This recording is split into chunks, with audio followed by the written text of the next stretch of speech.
नमस्कार विद्यार्थी मित्रांनो, ग्लोबल ऑनलाईन स्पर्धा परीक्षा चॅनलवरती तुमचे सगळ्यांचे स्वागत आहे. तर आजच्या व्हिडिओमध्ये आपण महाराष्ट्र लॉ सीईटी परीक्षा 5 वर्ष या एक्झामसाठी सामान्य ज्ञान व चालू घडामोडी म्हणजेच general knowledge and current affairs या सेक्शनवरती काही क्वेश्चन्स बघणार आहोत. तर विद्यार्थी मित्रांनो, व्हिडिओ शेवटपर्यंत नक्की बघा. या व्हिडिओचा तुमच्या एक्झामसाठी नक्कीच फायदा होईल अशी माझी गॅरंटी आहे. तर जे स्टुडंट्स आपल्या चॅनलवरती नवीन आहेत त्यांच्यासाठी एक गुड न्यूज म्हणता येईल. तर त्यांच्यासाठी आम्ही एक कम्प्लीट कोर्स अवेलेबल केला आहे. त्यामध्ये तुम्हाला live video lectures, recorded lectures, full syllabus test series, त्यासोबतच 2000+ MCQ क्वेश्चन बँक आणि फुल सिलेबस नोट्स देखील मिळतील. या नोट्स मराठी आणि इंग्लिश या दोन्ही भाषेमध्ये अवेलेबल असते. एकदा का तुम्ही आमचा कोर्स जॉईन केला त्यानंतर तुम्हाला आमच्या व्हॉट्सअप ग्रुपवर देखील जॉईन केलं जाईल. ओके. आणि या सर्व गोष्टी तुम्हाला खूप कमी प्राइस मध्ये अवेलेबल करण्यात आलेल्या आहेत. अजून काही कोर्स बद्दल माहिती हवी असेल किंवा कुठल्याही प्रकारचे डाऊट्स असतील तर मी स्क्रीनवरती 2 नंबर दिले आहेत, त्या नंबरवरती तुम्ही कॉन्टॅक्ट देखील करू शकता. आता हा कोर्स ऍक्सेस कसा करायचा किंवा एनरोल कसा करायचा, तर त्यासाठी global online application play store वरती जाऊन डाउनलोड करा. त्यानंतर ऍप्लिकेशन ओपन करा. ऍप्लिकेशन ओपन केल्यानंतर नाव आणि नंबर एंटर केल्यानंतर तुम्हाला इंटरफेस समोर येईल. इंटरफेसच्या पहा डाउनलोड साईडवरला स्टोअरचा आयकॉन असेल त्यावरती क्लिक करा. त्यावरती क्लिक केल्यानंतर तुम्हाला कोर्सेसचं पेज ओपन होईल. कोर्सेसच्या पेजच्या सर्च बॉक्समध्ये सीईटी असं टाईप करा. सीईटी टाईप केल्यानंतर तुम्हाला 4 सीईटीचे कोर्सेस अवेलेबल होतील. त्यामधला महाराष्ट्र LLB 5 इयर्स हा कोर्स आपला असेल. तो कोर्स ओपन करा आणि तो कोर्स एनरोल करा. चला तर आता प्रश्नांकडे वळूया. तर विद्यार्थी मित्रांनो, आपल्याकडे पहिला प्रश्न आहे, मध्ययुगीन काळात बांधलेले लिंगराजाचे मंदिर डॅश डॅश येथे आहे. आपल्याकडे 4 पर्याय आहेत: भुवनेश्वर, माउंट आबू, खजुराव, छत्तरपूर. तर विद्यार्थी मित्रांनो, तुम्हाला तुमची जर प्रिपरेशन चेक करायची असेल तर तुम्ही व्हिडिओ इथेच पॉज करा आणि आन्सर लॉक करा, जेणेकरून तुम्हाला तुमच्या प्रिपरेशनचा अंदाज येईल. तर करेक्ट उत्तर आहे भुवनेश्वर. तर हे एक मध्ययुगीन काळात बांधले गेलेले लिंगराजाचे मंदिर आहे. लिंगराज मंदिर हे ओरिसा शैलीतील मंदिर बांधणीचा एक उत्कृष्ट नमुना आहे. ते जवळपास 1000 वर्ष जुने मंदिर आहे. चला तर नेक्स्ट क्वेश्चन कडे वळूया. आधुनिक भारताच्या इतिहासात खालीलपैकी कोणती तारीख लाल अक्षराचा दिवस म्हणून ओळखली जाते? तर आपल्याकडे ऑप्शन्स आहेत: 20 फेब्रुवारी 1947, 5 ऑगस्ट 1947, 9 डिसेंबर 1946, 24 मार्च 1947. तर करेक्ट ऑप्शन आहे 5 ऑगस्ट 1947. तर विद्यार्थी मित्रांनो, 26 जानेवारी 1950 हा दिवस भारताच्या प्रदीर्घ इतिहासात लाल अक्षराचा दिवस म्हणून ओळखला होता. तो दिवस होता जेव्हा संविधान सभेने भारताची वर्तमान राज्यघटना अंमलात आणली आणि ज्याने भारताला एक नवीन स्वतंत्र सार्वभौम लोकशाही प्रजासत्ताक राष्ट्र बनवले, ज्यावर लोकांचे राज्य असेल. चला तर आता पुढच्या क्वेश्चन कडे वळूया. तर पुढचा क्वेश्चन आहे, कांस्य हा एक मिश्र धातू आहे. तर आपल्याकडे ऑप्शन्स आहेत: तांबे आणि निकेल, तांबे आणि झिंक, तांबे आणि कथील, तांबे आणि अल्युमिनियम. तर याचं करेक्ट उत्तर येतं तांबे आणि कथील.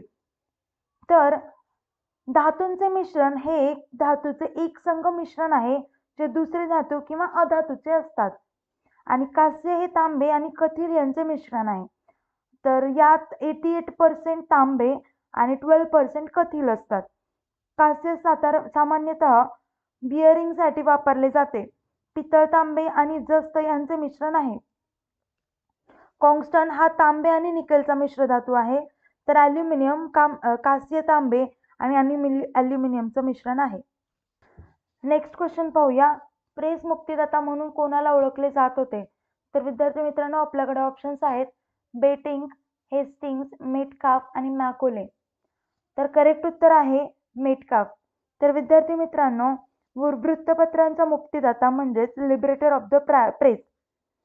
ब्रिटिश भारतात भारतीय वृत्तपत्र कायदा हा भारतीय भाषा वृत्तपत्र स्वातंत्र्य कमी करण्यासाठी 1878 मध्ये नियमात आणला होता.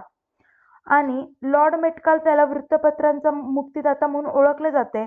तर इंडियन वृत्तपत्रांचे स्वातंत्र्य 15 सप्टेंबर 1835 पासून सुरू झाले होते आणि प्रसिद्ध वृत्तपत्र कायदाच्या माध्यमातून त्यांनी स्थानिक भाषेतील वृत्तपत्रतेतील सर्व निर्बंध रद्द केले होते.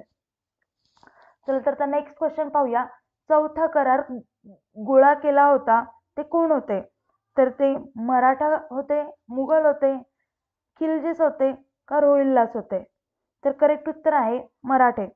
तर चौथ म्हणजे संस्कृत अर्थ चतुर्थ हा भारतीय उपखंडातील मराठा राज्याने 18व्या शतकाच्या सुरुवातीपासून लादलेला नियमित कर किंवा खंडणी होय. तर हा महसूल किंवा उत्पादनावर नाममात्र 25% आकारला जाणारा वार्षिक कर होता. म्हणून नाममात्र मुघल राजवटीत असलेल्या जमिनीवर हे नाव ठरले होते. तर आता नेक्स्ट क्वेश्चन येतो, लक्षद्वीप हा डॅश बेटांचा समूह आहे. तर 12 बेटांचा, 25 बेटांचा, 33 बेटांचा, 15 बेटांचा. तर करेक्ट उत्तर आहे 25 बेटे. तर विद्यार्थी मित्रांनो, लक्षद्वीप बेटे हा अरबी समुद्रातील बेटांचा एक समूह आहे. ही बेटे भारताच्या पश्चिम किनाऱ्यापासून खूप दूर अरबी समुद्रात स्थित आहेत. तर नेक्स्ट क्वेश्चन आहे, जगातील सर्वात मोठा समुद्र कोणता आहे? तर विद्यार्थी मित्रांनो, आपल्याकडे ऑप्शन्स आहेत. ए कॅस्पियन समुद्र, बी प्रशांत महासागर, सी भूमध्य समुद्र, डी उत्तर समुद्र. तर उत्तर आहे प्रशांत महासागर म्हणजेच पॅसिफिक ओशियन. तर प्रशांत महासागर हा पृथ्वीवरील सर्वात मोठा महासागर आहे. प्रशांत महासागराच्या उत्तरेला आर्टिक महासागर, दक्षिणेला दक्षिणी महासागर, पश्चिमेला आशियाई व ऑस्ट्रेलिया, तर पूर्वेला अमेरिका खंड हे आहेत. तर चला तर आता नेक्स्ट क्वेश्चन कडे वळूया. भारतातील सर्वात प्राचीन पर्वतरांग आहे ती म्हणजे कुठली? तर विद्यार्थी मित्रांनो, आपल्याकडे ऑप्शन्स आहेत हिमालय, निलगिरी, अरवली, विंध्यास. तर करेक्ट उत्तर आहे अरवली. तर अरवली ही जगातील सर्वात जुनी वलित पर्वतरांग आहे, जी उत्तर पूर्व ते दक्षिण पूर्व दिशेला दिल्लीपासून ते गुजरात मधील पालमपूर पर्यंत पसरलेली आहे. ही पर्वतरांग 3 राज्ये म्हणजेच राजस्थान, हरियाणा, गुजरात आणि एक केंद्रशासित प्रदेश ती म्हणजे नवी दिल्ली मध्ये विस्तारित आहे. हे एका वलित पर्वताचे उदाहरण आहे. गुरु शिखर हे अरवलीचे सर्वोच्च शिखर आहे. तर या प्रिव्हियस क्वेश्चन मध्ये आपल्याला असा देखील क्वेश्चन विचारू शकतात की कुठले अरवलीचे सर्वोच्च शिखर आहे? तर उत्तर येतं गुरु शिखर. तर चला तर आता नेक्स्ट क्वेश्चन कडे वळूया. चंद्रग्रहण डॅश डॅश रोजी होते? तर आपल्याकडे ऑप्शन्स आहेत. ए अमावस्या, बी पौर्णिमा, सी अर्धचंद्र, डी चतुर्थांश चंद्र. तर आपल्याकडे करेक्ट उत्तर आहे पौर्णिमा. तर जेव्हा पृथ्वी ही सूर्य व चंद्राच्या मध्ये येते तेव्हा पृथ्वीची सावली चंद्रावर पडल्याने चंद्रग्रहण दिसते. चंद्रग्रहण ही पूर्णतः वैज्ञानिक खगोलीय घटना आहे आणि चंद्रग्रहण साधारणपणे पौर्णिमेच्या आसपास दिसते.